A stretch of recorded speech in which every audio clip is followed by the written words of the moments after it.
My guest today is the Deputy Commissioner of Police in Jamaica in charge of crime. He holds a Master of Science degree in Psychology and Criminal Investigation from the University of Liverpool, a Master of Science in National Security and Strategies from the University of the West Indies, Mona, and an Associate degree in Accounting from the Management Institute for National Development.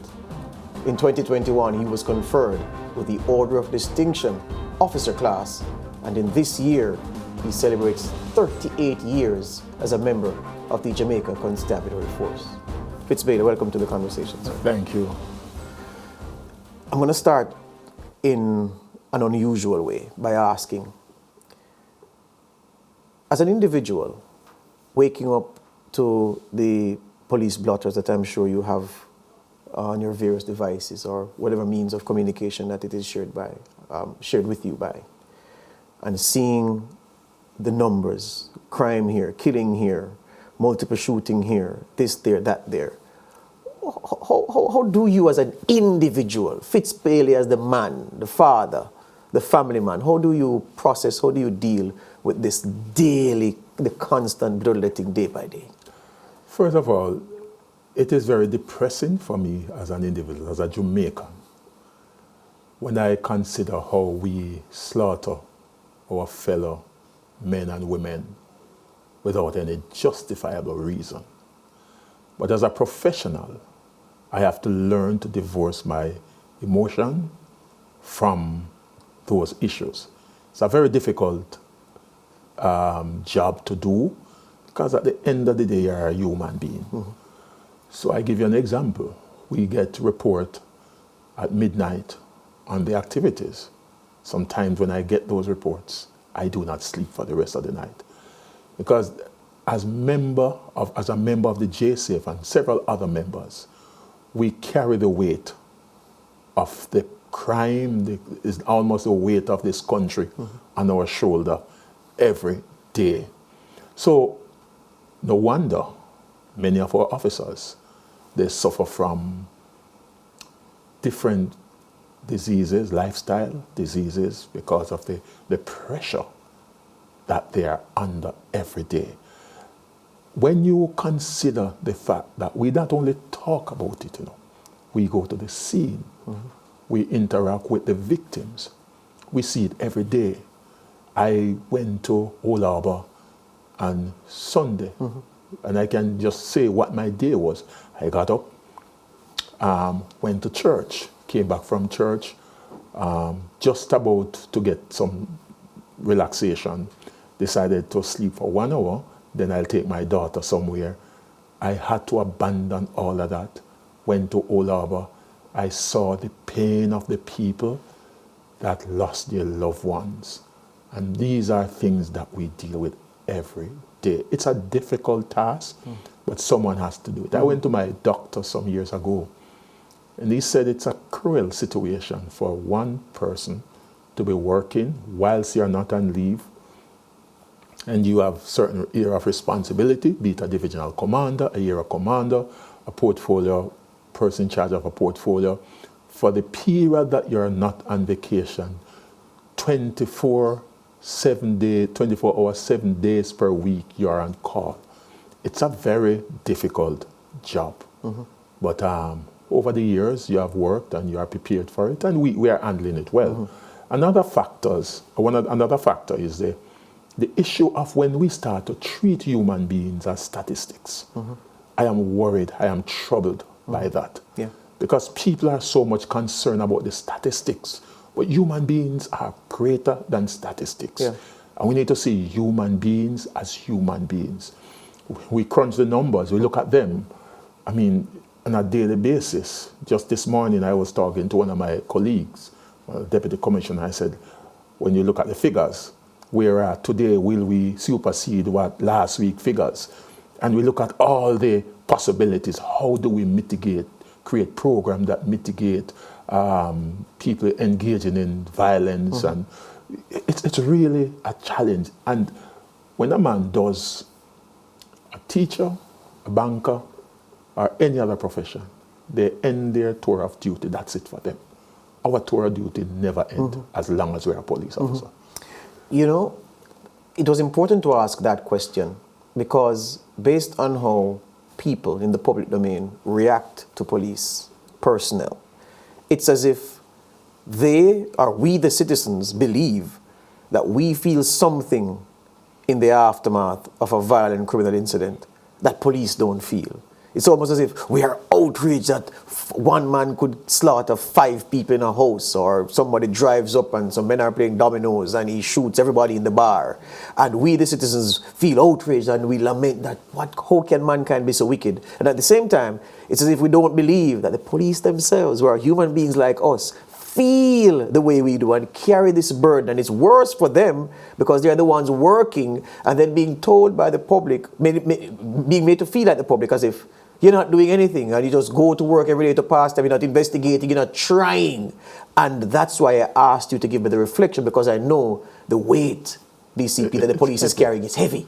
I look at our scenes of crime, people. Think about it. Every scene, they are there. They see the bodies, be it a decomposed body. They see it every day. The people are involved in sexual investigation. They see the trauma, they see the pain of the victims. They have family. How do they separate the emotions from that? That's why it's important, and we have within the JCF a lot of avenues where people can get treatment. Yes. Like the SISOCA, we have the chaplaincy unit, we have psychologists who provide that level of support for them. It is important that that support, I mean, it may not reach the level that we want it to reach, but at least there is some outlet for them. I give you this one. I looked at, I found it. The head of the Tranquility Funeral Home said, and I took this quote, he said, the head of Tranquility Funeral Home, I have to increase counseling and certain guidance for my staff because as it sometimes becomes too much, you go on a scene and you have to pick up persons on the road with their heads blown off. Yes. And that is very sad. So the man who runs one of the largest funeral homes in Jamaica, contracted by the Ministry of National Security to do work for them in Kingston and St. Andrew, you know that very well. He's saying he has to provide counseling for his staff because of what they have to deal with every day, picking up people's brain, putting it in a bucket. It can't be easy. And think about the police officer. Before they picked up those bodies, the police have to process the scene. Yes. These are people with family. And emotions and feelings. And so whilst we provide that psychological, that counseling, that support through the chaplaincy, it's just not inadequate. It's just not adequate. So these are some of the struggles. I give, a typical example, and I'm going to talk, I get a little personal, the Donnelly matter. Yes. When I saw how I was slaughtered on social media, for something that under normal, I'm not an investigator. I have responsibility over the portfolio. Generally, as a portfolio officer, you allow the people who have that responsibility. But because of the nature of the matter, high public profile, I got the team together, tried to find out what was happening. And my own experience as an investigator, I also provided some guidance and support for the team. And what I went through, and I can tell you that emotionally, my children, in particular, that was the most hurtful part of it. My children, they went through hell. They felt that all the things that I've done as a police officer was not worth it. I remember one called me and said, Daddy, why don't you leave? You have made a lot of sacrifice. When you should be there for us, you are there doing your work. You neglected us.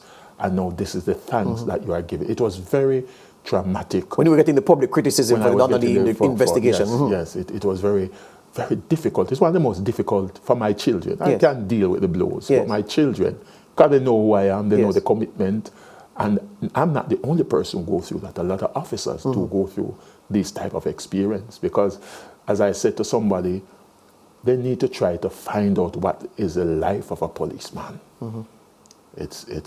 I recall some years ago, when I was an inspector, I had the responsibility to supervise the corporate area.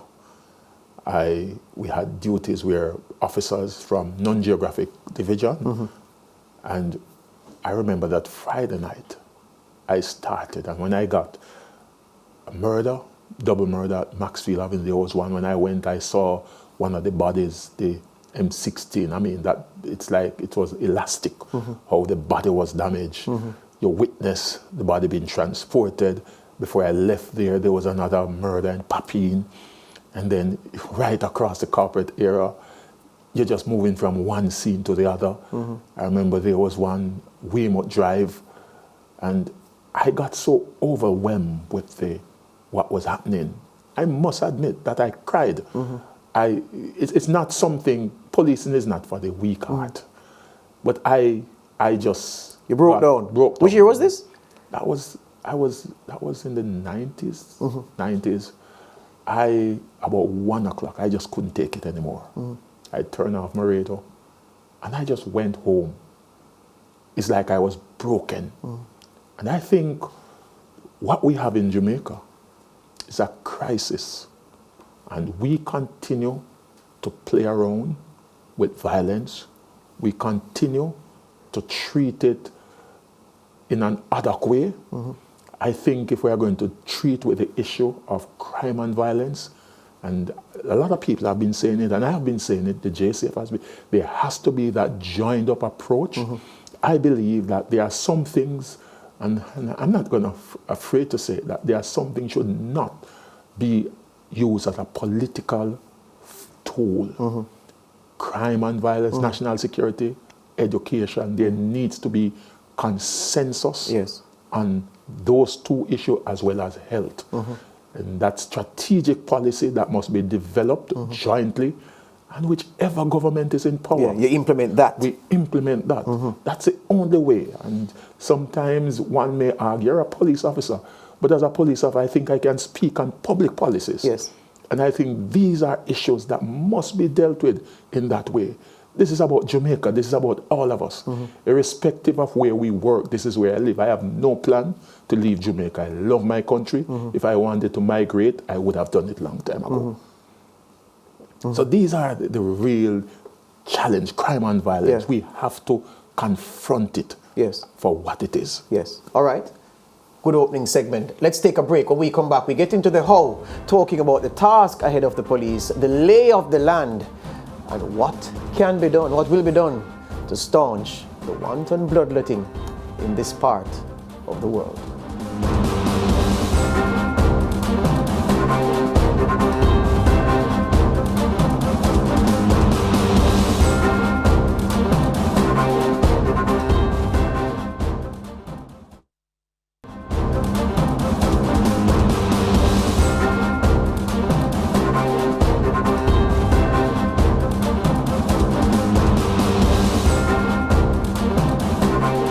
Back with us for the new season of The Conversation, the Deputy Commissioner of Police in charge of crime in Jamaica, Fitz Bailey, is my guest, my first guest, and we're talking about an issue that continues to have Jamaicans ducking for cover, the issue of crime and violence, rampant criminality, grisly murders, and the wave of crime that threatens to overwhelm everyone, including those who have taken the oath to protect and to serve us.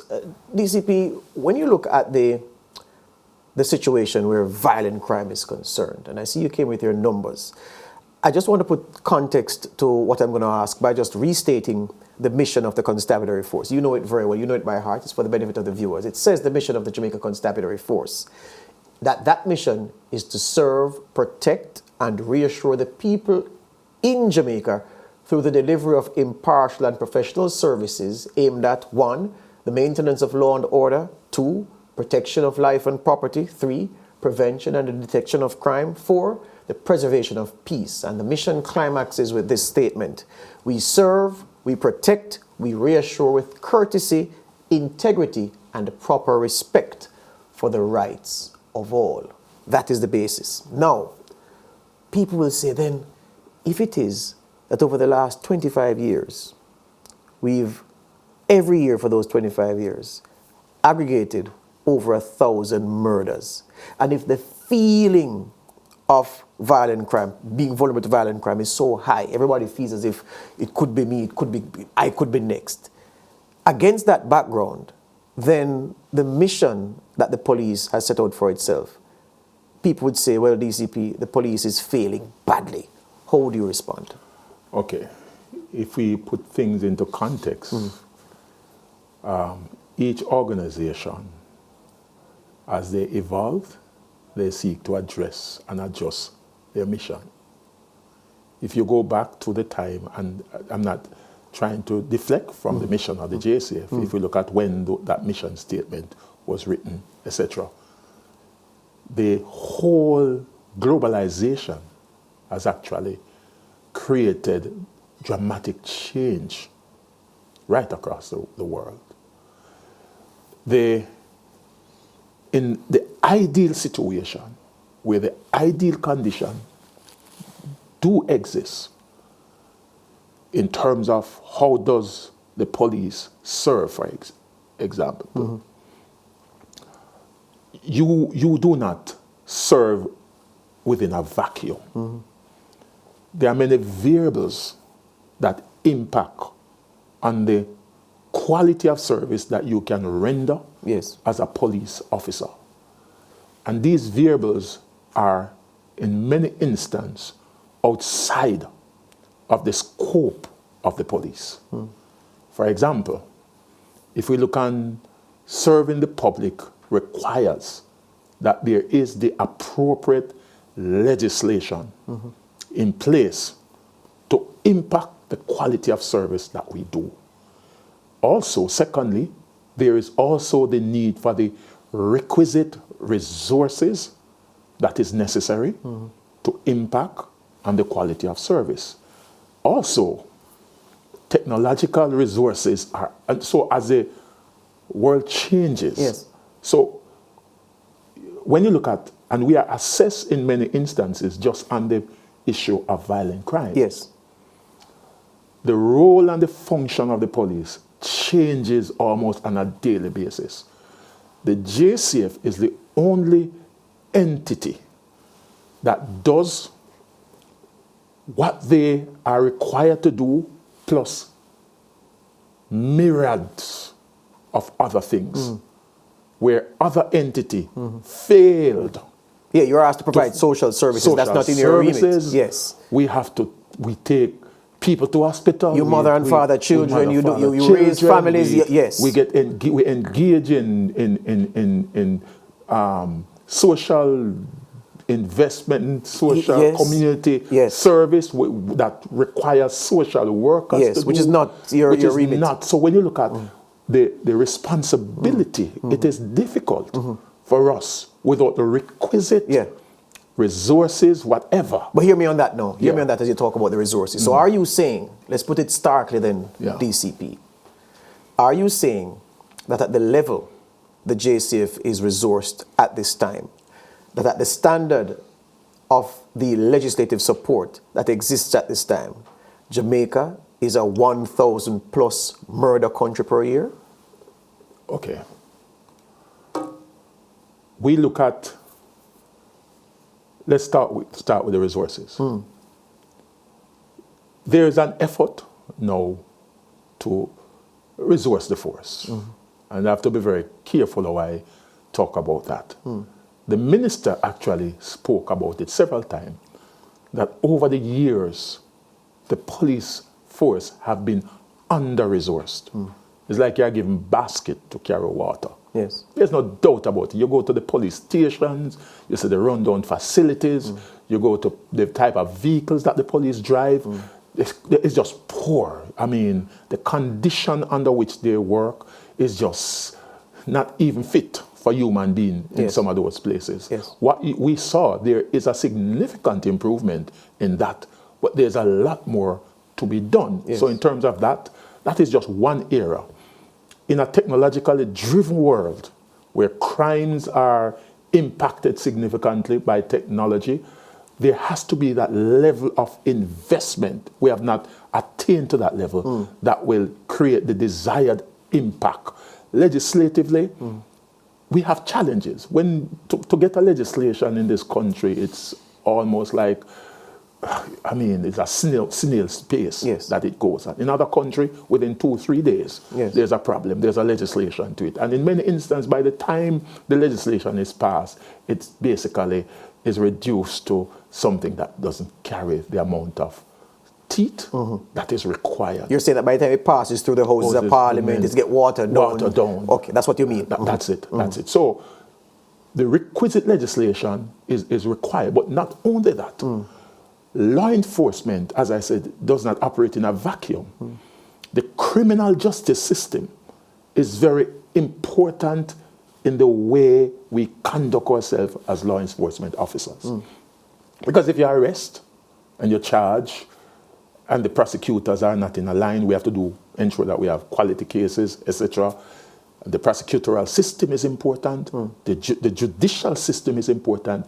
And a critical component of it is the penal institution. Yes. The penal institution that provides that environment where we can have persons who are incarcerated, are rehabilitated, and can come back to society to be productive citizens. Yeah.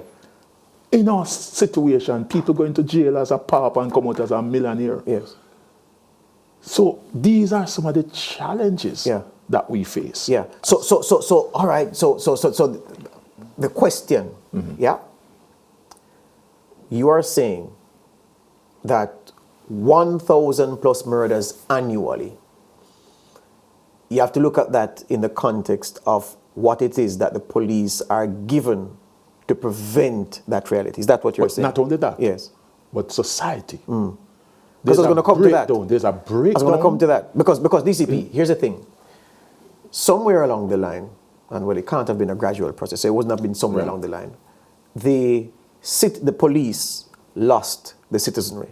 Meaning, people not trusting the police, and this has been said many times, millions of times, people not trusting the police, not wanting to give information. But I would suggest to you, DCP, that continues to be a massive problem. And I'll give you a quick example. I'm in a group with professionals like myself, some of the prominent bankers that you know, run about my age, my generation, prominent bankers, we have medical doctors, we have politicians in there, we have journalists, we have people in the constabulary force, we have everybody else. We were having a discussion once and I said to them, okay, how many of you in here would witness a crime happening and offer information about what you've witnessed to the police? DCP, man silent. These are people in the main who are cussing the police for a particular incident that happened and how the police not solving the case. So I said, what do you mean by police solving the case? Police need information to solve the case. No, this, that. So I said, all right, would you witness a crime and report? These are upstanding citizens, DCP. And they refuse to tell me whether or not, refuse to even answer the question of whether or not they, as witnesses to crime, would help you. DCP, if those people are unwilling to help the police to solve the crime problem that's affecting all of us, we are in problems. And that's why I'm saying the police has lost its citizenry. Okay. Let me put it this way. If I were in that group, I would ask those individuals how many of them have had a negative encounter with the police. Because a lot of people sit on their veranda and they hear stories. And that is it. They would say, well, I've heard of a friend of mine who did this, but not directly. But there's no empirical data Yes. to support their argument. When you look at the various avenues that have been created for information to be given to the police without your identity be disclosed, I don't think really that people who are willing to help with the problem can say that they don't have an outlet. But there's still that strong perception, DCP, because I'm telling you, this is a group that is engaged, and I'm just using them as an example, and I'm saying, in it are also police personnel, people who you know, who the people in there are, well, maybe I would give that man the information. And I'm saying, but you trust this man with so much information otherwise, and you've witnessed a crime, and you would be thinking twice about giving him just because he's attached to the police. That's the distrust of the police that still exists within the citizenry. And this is a sample of people who think, people who act, people who are otherwise upstanding. So notwithstanding, not counting the people who their mind sways where their pockets go or where their meal comes from. And I'm not discriminating, I'm just saying it as it is. So I'm saying there is this significant problem still, and I'm sure the JCF is seized of it, that there's a disconnect between normal ordinary citizen and the police and providing information that can help, because police can't see and hear and know everything. We have to help, and we're not helping because people don't trust the police. The reality is, when you look at the rate of arrests that are made on a yearly basis by the police, a lot of these arrests are based on information and citizens coming forward to tell the police what they know. But not enough people do this, you would agree? I believe that there's a significant portion of Jamaicans who continue to support the police. Hold it right there. We want to take the break and then come right back and finish it up. This is the conversation. We're halfway through. I'm speaking with DCP Fitz. He's in charge of the crime portfolio in Jamaica, and we're just getting warm. More after these.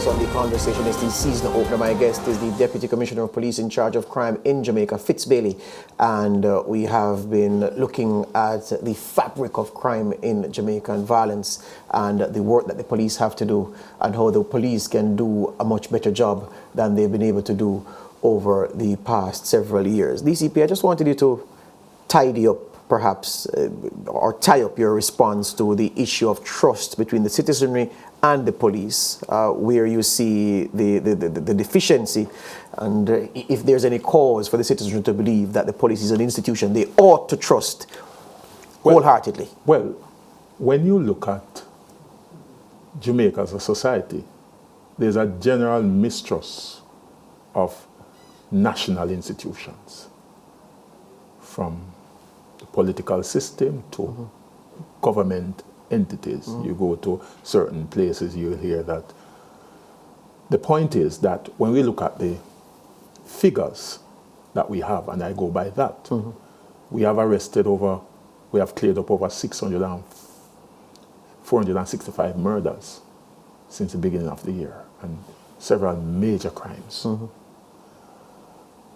That doesn't, in my view, suggest that the mistrust that you speak about, is it a perception or reality? And sometimes perception can be greater than reality.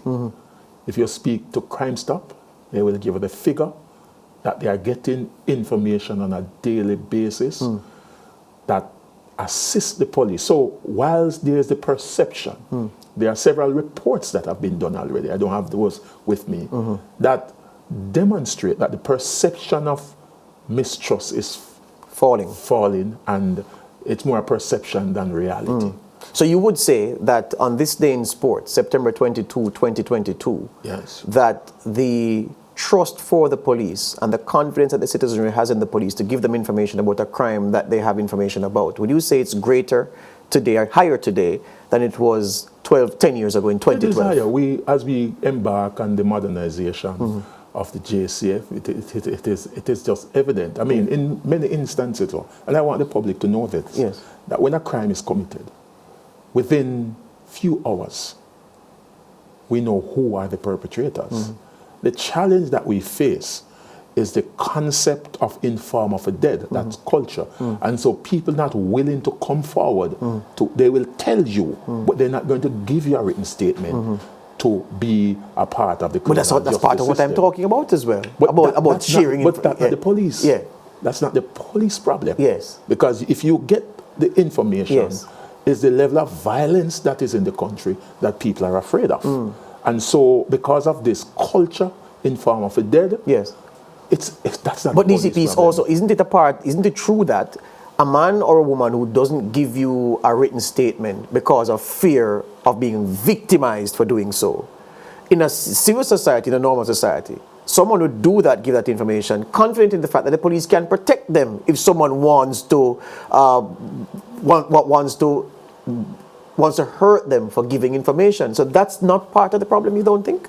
It's a part of the problem, but this is bigger than law enforcement. There are a number of issues that must be addressed. Yeah. We have to address the issue of parenting. Yes. We have to address the issue of what you call, how do we organize our community?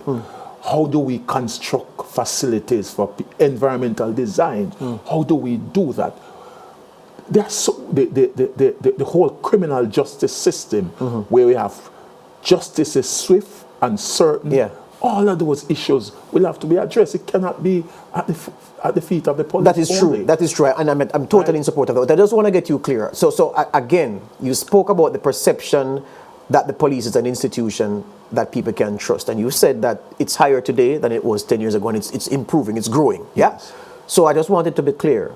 So are you saying that a person with information about a crime and their willingness to give the police information, to perhaps even participate in any court proceeding to bring that crime to the matter to a conclusion, however way it goes in court, are people more willing to do that in this day than 10 years Yes, ago? we are getting more cooperation. I remember that we have a robust witness protection program. Oh, you describe it as robust. Yes. There's not one person that has been compromised once they adhere to the procedure and the policy. Not one. Let me ask you about legislation now, because you spoke about bail.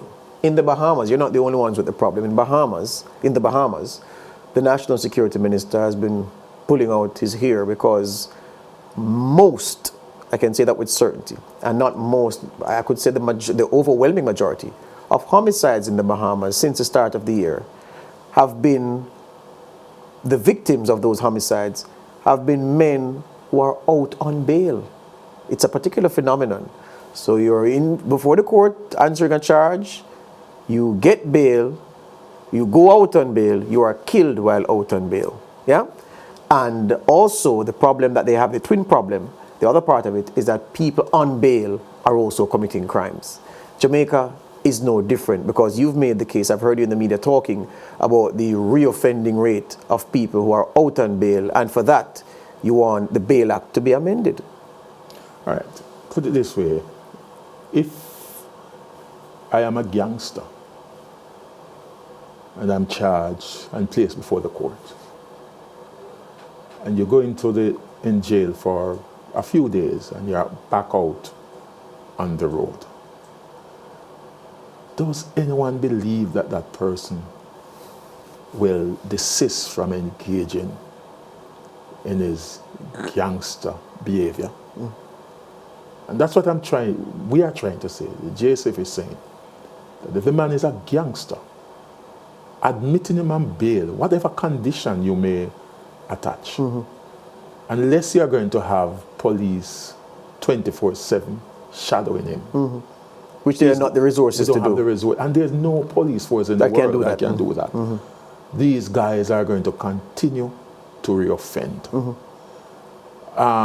So just a few days ago, we are looking at some of the problem areas where we are getting most of the homicides. And we look at people who are on bail and within 5 divisions. These are people who have committed serious crimes. Over 2,000 people are on bail, not on bail, but they are reported reporting on their condition of bail. So if you were to, maybe that amount is doubled. Yes. But only those who are reporting. And these are serious gangsters. Right. As a divisional commander. Because just for the public, not everybody who's out on bail has reporting conditions. No. You're talking about those with reporting conditions. 2,000. Over 2,000. That's a lot. Just 5 divisions. Yes. Just 5. Are these in Western Jamaica? These 5 divisions. Well, no. Right across the island? Just, I can tell you, Westmoreland, St. James, St. Catherine, and Kingston. One division in Kingston, 2 in St. Catherine. Yes. So when you look at that, and if we go right across the island, that figure would be quite significant. Yes. And the reality is that it is expected that when those persons report, the police have to spend time to ensure that they report and conduct. So that's where, again, you have to divert significant amounts of your assets and resources. So I'm saying that we need a regime that, it is my view, that once the concept of innocent till proven guilty, I understand that. Yes. But once you have a case and you meet certain threshold, I don't think those persons should be granted bail until the matter is disposed of. All right. So I'm hearing you say that. The Minister of Legal and Constitutional Affairs in Jamaica, Marlene Malahoo Fort, has said something which seems to be in step with what you just said. She said, if you want murder charge, you cannot be at large. And if you want gun charge, you cannot be at large. Do you agree with that? I am not going to, but what I'm saying, from serious offenses, especially offenses that involve violence, I believe that those persons, I'm not talking about where provocation and all of that. But murder, you believe that if you're on a murder charge, you get bail. If it has to do with gang, that level of, if 2 people have disputes and out of anger somebody's killed, I can understand those. But certain category of murder, there should be no bail. So you want the Bail Act to be amended to reflect that? Exactly. All right. So I'm happy you went there. Listen to this though, because in our sister nation, Trinidad and Tobago, late in July, the Privy Council, DCP, came back with a very interesting ruling that I said to myself, well, this ought to have implications for what we are intending to do with the Bail Act, because you know very well in Trinidad and Tobago, murder charge, there was no bail for a murder charge. People even didn't apply for it because it was not given. And they tested whether or not this was constitutional. That's what the Privy Council in the UK was asked to rule on after the High Court in TNT had ruled that it was not constitutional. And they went to the Privy Council, and the Privy Council agreed that yes, it wasn't constitutional. But here's the nitty-gritty for me now, DCP. In their judgment, the law lords at the Privy Council recognized the broad aim of TNT's 1994 Bail Act was to prevent crime and disorder, which is the same thing that Jamaica would want to do, and the main public policy concerns behind it were the reduction of the incidence of violent crime, the minimization of the risk to public safety posed by repeat offenders, and a concern about the courts being too willing to grant bail to people who then committed further crimes. So this is the same scenario, the same rationale that Jamaica would put forward, that we want the Bail Act to be amended to make certain offenses non-bailable. Yeah, certain categories of offenses non-bailable. These are the same arguments that Jamaica would have put forward. So these are the same arguments that Trinidad and Tobago put forward. Now the law lords at the Privy Council ruled that these objectives are indeed sufficiently important to justify the limitation of a fundamental right, and in particular the right to liberty.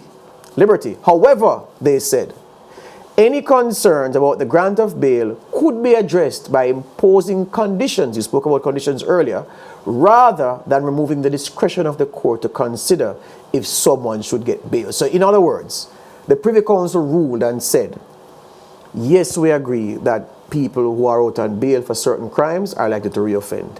Yes, we agree that you want to do something to minimize the risk of them reoffending. Yes, we agree that there's a public safety and a public order reason for you to perhaps curtail persons' freedoms and liberties. But we believe that you have to do this with the conditions attached to bail rather than to make certain offenses non-bailable. So it is likely, given this ruling, you're a man of letters and a man of learning, if the Privy Council ruled this in TNT's case, it is highly likely that if we go through with our bail act as proposed to make these amendments, that when that is challenged in court, and it will, that we'd go the same way of having the law lord strike it down and say, no, no, no, that can't work. Where would that leave the police? Well, put it this way, I leave that to the legal minds to make that determination. That's an easy way out though, DCP. What I'm saying is that as a police force, we believe that there needs to be some restriction on persons who engage in certain violent crimes. We are seeing, based on empirical data, the impact that these individuals are having on our society in relation to the level of violence that they are able to cause. Not only that, but even within the penal institution, we need to tighten the system that do exist there, so that these people, whilst they are in custody, they do not have access to certain level of communication, so that they can influence it from outside. We're going to, I have to say this to you. Listen, right now, I'm listening to a running feud between two DJs who are clashing, and you know this. You're a man in the streets when you need to be. And I know that one of them is locked up serving a long jail sentence. And every week he releases two, 3 songs responding to what is said by a man who's out here. And I'm saying, what kind of country is this? I don't want to touch on another portfolio that I know, but I just had to raise it. All I'm saying is that, that's why I'm saying that the whole justice, the justice system, the whole criminal justice system have to be focused on when we are dealing with crime and violence. It's not just about the police. So that's as far as I will say. I know I recognize your constraints. That people who are incarcerated, restrictions are placed on them in terms of accessibility to certain things. Hear you on that. Let's take our final break and come right back and finish up this conversation. DCP Fitz Bailey in the house.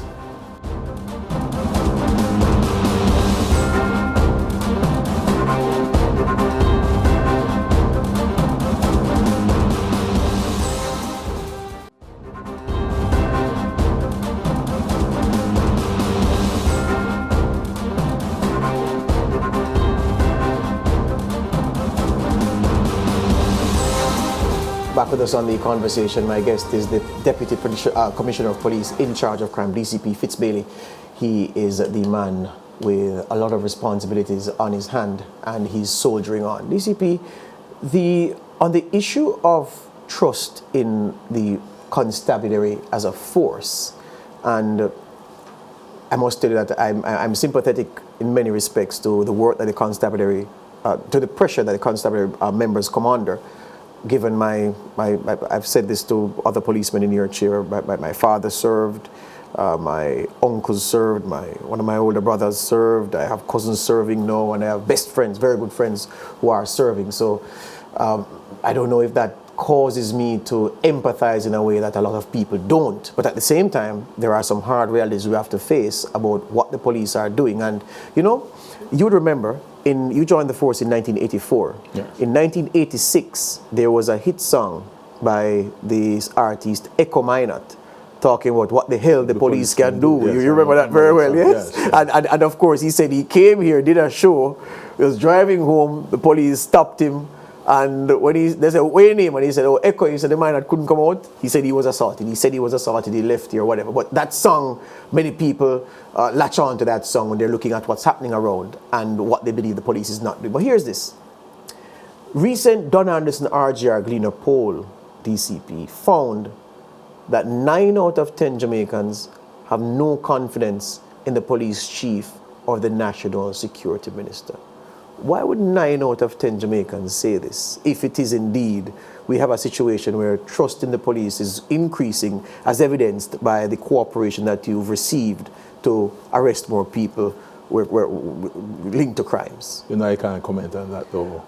What I would expect from you is perhaps some statement to say that we have confidence as police officers in our chief, the Commissioner of Police. Yeah. He came in and he has executed his job very well. So I am not going to, I can't speak to what the pollster said. Our commissioner, very brilliant, very strategic, and I know that the majority of the police do have confidence in the commissioner. But I am not going to speak to what this pollster, when you look at the era of modernization that is taking place within the JCF, technologically, in terms of infrastructure, in terms of investigation, etc., there is significant work that is being done. So, but as I said, I wish not to comment any further on that. I hear you. When you have served now under how many police commissioners? Have you ever counted? The first one, Joe Williams, Mr. Roy Thompson, Francis Forbes, Herman Ricketts, Mr. Lucius Owen Thomas, Ellen Lucius Thomas, Owen Ellington, Carl Williams, 7, Hardy Lewin, Mr. Colonel Quayle Macmillan, that's 10, and then our current commissioner. So about 11, 11 police commissioners. Yes. Would you say that things have progressively gotten better into how the force as an institution has been able to shape itself to respond to the needs, the demands of policing in this modern Jamaica? I think for all the era where we had the different commissioners, they actually played a critical role in this direction. I think we have evolved over the period. We have become more professional. When we look at our investigative capacity, that has been improved. Intelligence capacity, that has been improved. Technologically, general professionalism, there's a significant improvement in that. So I think over the period, we as an organization, we have made several strides. When I remember it's vivid in my mind, Hardy Lewin's stint. I also remember Colonel Macmillan's stint, but Hardy Lewin, just to use an example of an ex-army man being in the force and the disquiet that you heard about. I mean, the grumblings within the halls of the officer class of the JCF, and how the disquiet couldn't lend itself to efficient and effective maximum efficiency and maximum effectiveness policing. Under the leadership of this ex-army man, would you say, and I'm not asking you to confirm whether or not Hardy Lewin's tenure was, as I've said, I saw it that way because I was a newsman. That's how I saw it as a newsman.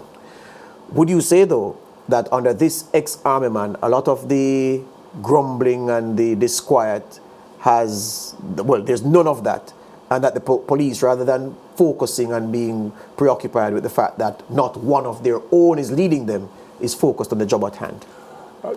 Put it this way, I don't think we are concerned about personality. We are a professional organization, and we work as a professional organization. That's the answer you're offering? Yes. All right. Let me go back to what the poll said again. 94% of Jamaicans had little or no trust in the police. You can answer this one. You can speak to this one. How can 94% of respondents asked by a pollster if they have trust in the men and women who swear to protect and serve say no? I think there was a poll that was done by a Latin American, or the Lapa, whatever the name was. They did a poll within the region, and Jamaica, the Jamaican Constabulary Force, came out on top, which is very conflicting to the report. You mean on top in terms of the most trusted police forces in the region? Yes. Which is conflicting to that report. In Latin America and the Caribbean? Yes. It's there for people to go and look at it. I heard the minister made reference to it recently, and the commissioner of police made reference to it. Yes. So you say that to say that those outside looking in have a different impression of what we... Remember, when Indicom came about and this constant berating of the police force and the whole issue of trust and corruption and brutality, when you look at the Indicom report, there was 1 year when they had 500 and had complained. And Indicom, when they did their investigation, it came down to less than, I think, 7% that were validated by their investigation. And just a minute fraction was referred to the DPP, and a few were referred to for disciplinary action. What I'm saying, the empirical data, I mean, I hear the poll stuff, the empirical data documented by the people that have responsibility to have oversight independently of the police force does not reflect what the pollster demonstrated in his poll. The movement of illegal guns, DCP, you continue to find, or you use the word recover, you continue to seize guns in record numbers. You're seizing illegal guns left, right, and center, and yet more illegal guns appears to be in the hands of criminals than at any time before. Does this mean that your partnership with your overseas collaborators isn't working? Does it mean that there is a next step or local police personnel are to take after seizing guns and getting intelligence that you're not taking? What could account for so many of these tools of destruction being in the hands of criminals despite you seizing these same tools in record numbers? The issue of border security rests with each sovereign state. Jamaica as a state has a responsibility to protect its border from illicit activities, contraband, etc. When you travel to any of those first world countries, it's a little difficult for you to get inside. The lines are very long. If you look on the line that are exiting, it's very short because they see their border security as their responsibility. Albeit we're a third world country, but we have a responsibility to protect our borders. When we look at our border is very porous. I mean, our formal ports, a lot of the contrabands do enter Jamaica via our informal port. And the guns, for example, if you look at the gun for drug trade from Haiti, a lot of those fisher folks, for those of us who are in law enforcement will understand it's very hard for you to police those unmanned port without the requisite technological support. Yes. And those type of technological support is going to require significant, and I say significant investment. And to be very clear, government has priority. There are many things that have to be looked at. Health, security, Yes. which security is very critical. Yes. So I think we are gradually, then look at the investment that is being made in maritime investment, etc. Those are some of the things that will have to be made to ensure that the border is secure. I must admit that in terms of those formal ports, there needs to be greater policing because human beings will ever be human beings. And you're going to have dishonest people too, who for selfish reason, will, by act of omission or commission, will cause contrabands to enter the island. When we look at the siege that we are having, we are improving, and we will get there. But you see, the only problem, DCP, is that from the very first time I walked into a news organization in 2005, not so long ago, really, you've been doing this for 38 years, I'm 17, so light and day. But DCP, it's the same thing. I've never spoken to an officer of the Jamaica Constabulary Force who doesn't understand what the problem is or can't articulate where the weaknesses are in the system, especially where border security is concerned. And we've gone through several governments implementing various things. Roger Clark, during the former PNP administration, twice removed, there was the introduction of drones to patrol the Pedro Keys and out there, and of course never sufficient enough to cover the area because it's a vast maritime area, and people don't give enough respect to that. It's a vast area that we're asking people to patrol. That's one. But every time you talk about border security, people say, we are working with our partners, we are gradually getting there. But this is where we're getting the beating, DCP. This is where the guns are coming from. And if in 2022, we are no closer to putting a squeeze there, then 5 years from now, 5 years from now, we will still be here. I hope you're still here. We will still be here talking about border security, and I'm still going to be getting the same articulation about what the problem is. But let me be very clear on this. We get significant support from our international partners In fact, I will tell you this. One of the reasons why I'm late for this interview was I was having a meeting with our international partner in respect to some issues that are of national interest to us. So we get significant support from our international partners. But let's look at, and I made reference to it. If you fly in the air and you look at our beaches, our waters, and you see the amount of fisher folks on it, it's very difficult, even with drones, with air surveillance, unless you have other technology. It's hard for you to identify one of those boats that are carrying in contraband. Which boat carrying fish, coke, gun? Yeah. It's hard. Unless you have that human intelligence and maybe some form of other electronic intelligence, it's difficult. A critical type of surveillance, if we have a proper satellite system, for example, and that's a huge investment. Yes. I think I heard the minister made reference to that. Yes. That would significantly impact on our ability to be more robust in terms of our border control. Yes. Yes. That is something that will have to be looked at, and I know that the government is looking at all the possibilities to ensure that we have a secure border. We're out of time. 38 years. Are you still enjoying it, sir?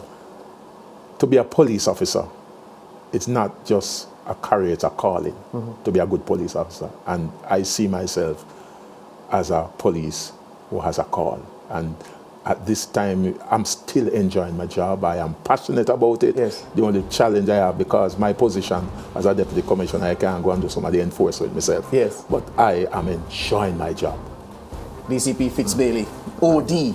Thank you very much for coming here, sir. And I wish you all the best. This has been the conversation, the opening episode of this new season. Stay with us. We're going to have some great interviews for you right the way through.